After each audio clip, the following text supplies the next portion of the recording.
Do ofício das leituras do dia 6 de novembro de 2024, quarta-feira da 31ª semana do Tempo Comum.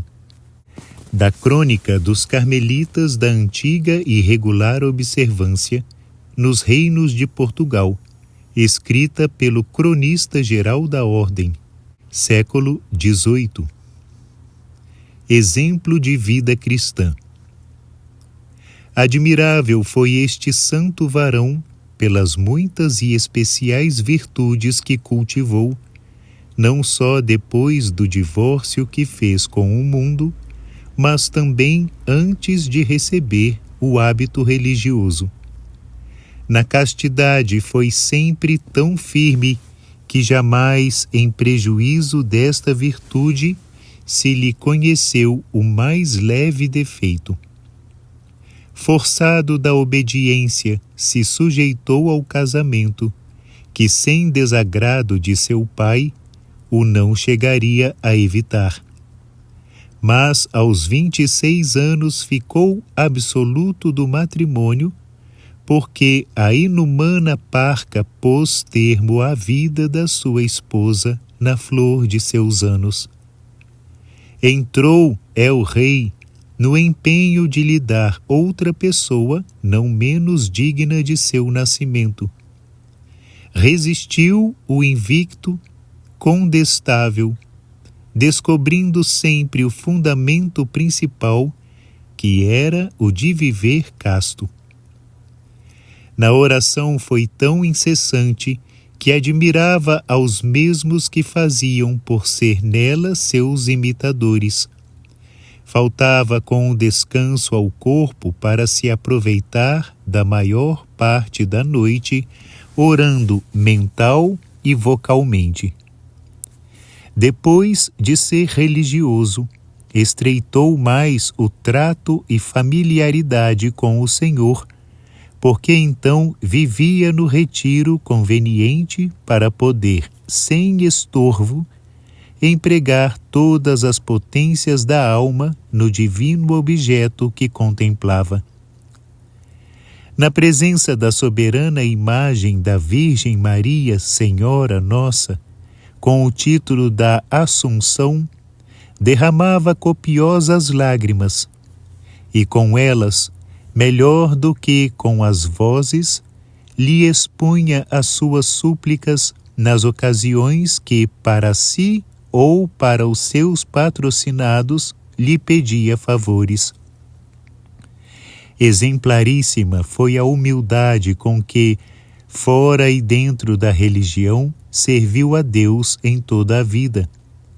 Como árvore frutífera, cujos ramos mais se inclinam quando é maior o peso dos seus frutos, assim este virtuoso varão mais submisso se mostrava com os triunfos e com as virtudes. Nunca no seu espírito teve lugar a soberba.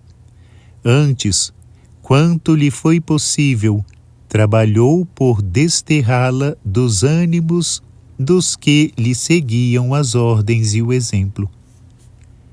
Aos sacerdotes fazia tão profunda veneração que passava a ser obediência.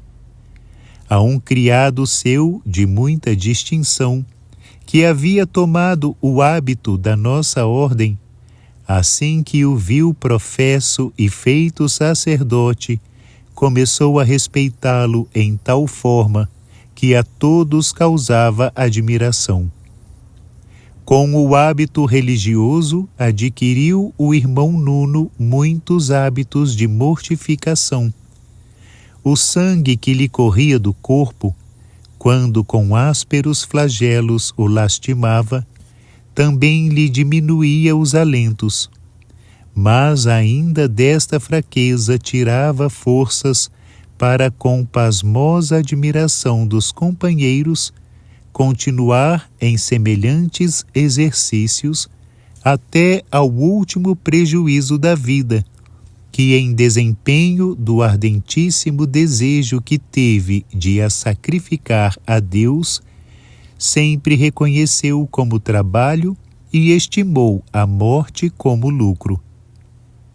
Depois de religioso, foi o servo de Deus mais admirável nos exercícios da caridade.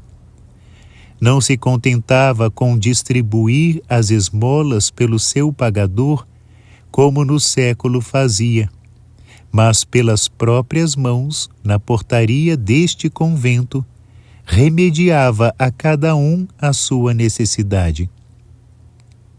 Não menos caritativo era para com o seu próximo nas ocasiões que se lhe ofereciam de lhe acudir nas enfermidades. Assistia aos pobres nas doenças, não só com os alimentos necessários, mas com os regalos administrados por suas próprias mãos. Velava noites inteiras por não faltar com a assistência aos que nas doenças perigavam.